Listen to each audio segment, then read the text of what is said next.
মাশাআল্লাহ, কি সুন্দর আমার গ্রামের মেঠোপথ। মেঠোপথের পাশেই সবুজ ধান।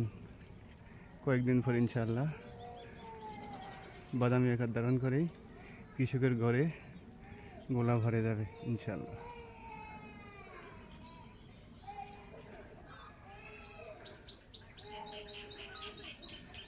এই সাঁকোটি আমার গ্রামের সাক্ষী হিসেবে এখনো দাঁড়িয়ে আছে। খুবই সুন্দর। এই হলো আমার গ্রামের পাশের খাল। ছোটোকালে এই খালে কত মাছ ধরেছি, মিনি মাছ, কই মাছ, বোয়াল মাছ, আরও ইত্যাদি অনেক মাছ।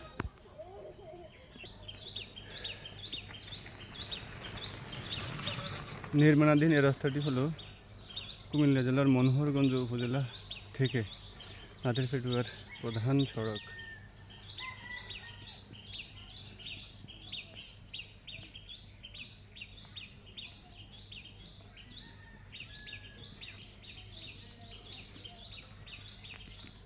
কি সুন্দর তাল গাছের সারি,